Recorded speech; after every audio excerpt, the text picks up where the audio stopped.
जिस वॉल को डेकोर कर रहे हैं उसको एक्सप्लेन करना, उसके मटेरियल के साथ डिजाइनिंग के थ्रू कि आपने क्या बनाया है। और एक बात का हमें बहुत अच्छे से ध्यान देना है कि हम इस पे जब काम करते हैं तो हम इस पार्ट को नहीं छोड़ सकते, इसलिए हमने इस वाले पार्ट पे बहुत फोकस करा था। क्यों? क्योंकि ये हमारा बेस था, इस बेस से हमारी चीजें स्टार्ट हुई थी। Plan, elevation, section, call out details, ये हमारा कहां से शुरू हुआ? इस पार्ट से।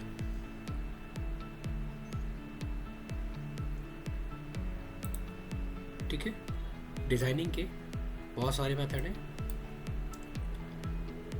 बहुत सारे लोग क्या करते हैं कि एलिवेशंस के अंदर कलर को फिल करके चलते हैं, तो वो गलत नहीं है, क्योंकि हम एलिवेशन को रिप्रेजेंट कर रहे हैं। और बहुत सारे केसेस में क्या होता है कि लोग एलिवेशन के साथ साथ वॉल्स का मटेरियल भी शो कराते हैं, तो उसमें हम सेक्शंस और एलिवेशंस में काउंट कर देते हैं।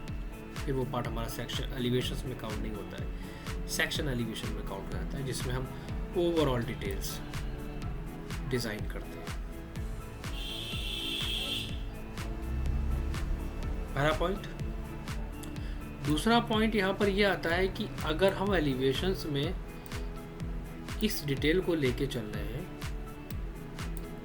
यहाँ पर अगर हम वॉल्स को मेंशन कर रहे हैं, स्लैब को मेंशन कर रहे हैं, फ्लोर फिनिश को दे रहे हैं, तो क्या ये सेक्शन में आएगा या फिर एलिवेशंस में?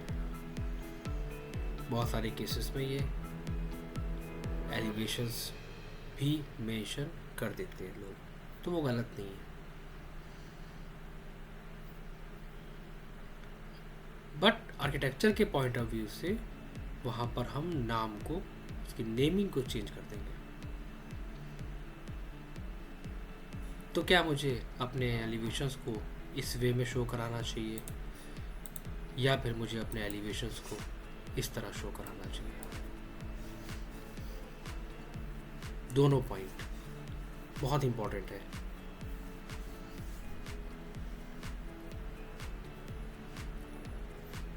हम यहाँ पर ये कर सकते हैं, अपने प्रोजेक्ट के अकॉर्डिंग अगर हम किसी भी वॉल का, किसी भी रूम का अगर हम इंटीरियर डिज़ाइन कर रहे हैं, तो हम उसके दो पार्ट लेके चल सकते हैं। पहला इंटीरियर हम उसका डिज़ाइन करेंगे एलिवेशन के नाम से, जिसमें हम सिर्फ और सिर्फ एलिवेशन, एक ओवरऑल व्यू उसका रिप्रेजेंट करेंगे। उसी पार्ट को हम एक सेक्शन के नाम से लेके चलेंगे, जिसमें हम ओवरऑल डिटेल वॉल के अंदर डोर, विंडो, स्लैब, बीम, यहाँ तक स्कर्टिंग और फ्लोर फिनिश को भी हम लेके चल सकते हैं। या फिर आप सेक्शन एलिवेशंस वहाँ पर मेंशन कर सकते हो, वहाँ पर आप एक सिंपल सा नेम डाल दो, सेक्शन एलिवेशन,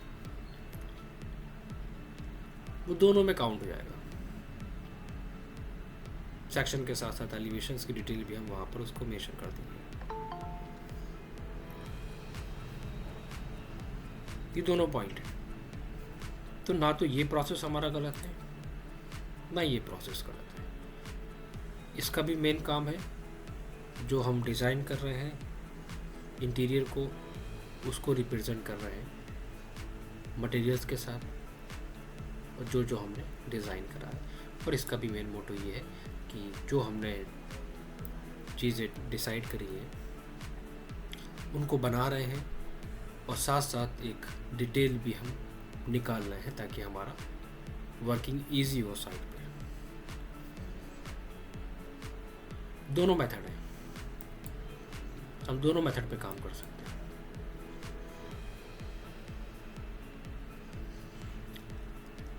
इसके साथ साथ एक चीज़ और भी इम्पॉर्टेंट है कि जब हम किसी भी इंटीरियर को डिज़ाइन करते हैं, किसी भी इंटीरियर को डिज़ाइन करते हैं, तो उसमें मटेरियल के साथ साथ आपको ये भी पता होना चाहिए, या आपके पास स्टैंडर्ड साइजेस, नंबर 1। नंबर 2, अगर हमें यही इंटीरियर डिज़ाइन करना है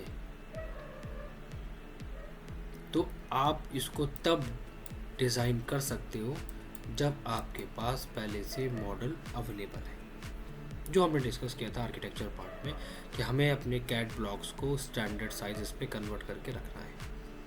बहुत पहले बच्चा एक सुनता है इधर से और इधर से निकाल देता है। वही कैड ब्लॉक्स यहाँ पर काम आते हैं। सिर्फ आर्किटेक्चर में फर्नीचर लेआउट के लिए काम नहीं आते, वो हमारे इंटीरियर में भी वही ब्लॉक्स काम में आएंगे। तो हमारा प्रोफेशनल बनने की सीढ़ी कहाँ से शुरू हुई थी? आर्किटेक्चर पार्ट से। वहीं से सारा मटेरियल हमको कलेक्ट करना था, टैगिंग को बना के रखना था, स्टैंडर्ड ऑब्जेक्ट्स डिजाइन करके रखने थे फर्नीचर्स के, देन हम उस पर काम कर पाते। पहला पॉइंट क्या क्या होना चाहिए? आपके पास स्टैंडर्ड फर्नीचर्स होनी चाहिए, वरना इतना टाइम नहीं होगा कि आप बैठ के एक एक फर्नीचर्स को वहाँ पर डिज़ाइन करोगे। स्टैंडर्ड आपको पता होना चाहिए। इसके साथ साथ आपके पास यहाँ पर ये जो मटेरियल फिनिशेस के टैग हैं ये भी होने चाहिए। Wall paint, this one is wooden door, हम किसी भी मटेरियल फिनिश को दिखा रहे हैं, ये हमारा मिरर है, उसका टैग, कर्टन है, मार्बल क्लैडिंग है, प्लास्टर है, ब्लॉक वर्क है, WPC क्लैडिंग है, एक एक टैग ये होना बहुत इंपॉर्टेंट है। आप अगर डिज़ाइन करने जा रहे हो तो आपके पास डेकोरेटिव आइटम्स होने चाहिए, वरना आप एक इंटीरियर में बैठ के कर्टन्स और ग्लास बनाते रहेंगे। आपके पास स्टैंडर्ड ब्लॉक्स के आइटम्स, क्योंकि लाइट्स कैट ब्लॉक्स में नहीं होती हैं, इसको आपको डिज़ाइन करके रखना पड़ेगा। अगर आपकी वॉल पे फ्रंट एलिवेशन AC का है और किसी रूम में अगर आपको देना है तो उसका साइड व्यू आपके पास होना मस्ट है। फर्नीचर आइटम से लेके फैन और यहाँ तक ब्लाइंड्स, कर्टन्स वगैरह भी मस्ट है। टैगिंग आपके पास पहले से होनी चाहिए ताकि हम फास्ट काम करें। ऑब्जेक्ट्स पहले से होने चाहिए, डेकोरेटिव आइटम्स पहले से होने चाहिए।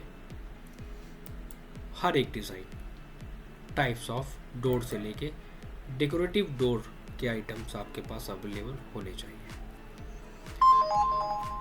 वुडन हमारे पास यहाँ पर क्या दिया है? टैग दिया है वुडन फिनिश का। तो वुडन फिनिश का टैग अगर हमारे पास है तो हम इजीली उसको कॉपी पेस्ट कर सकते हैं।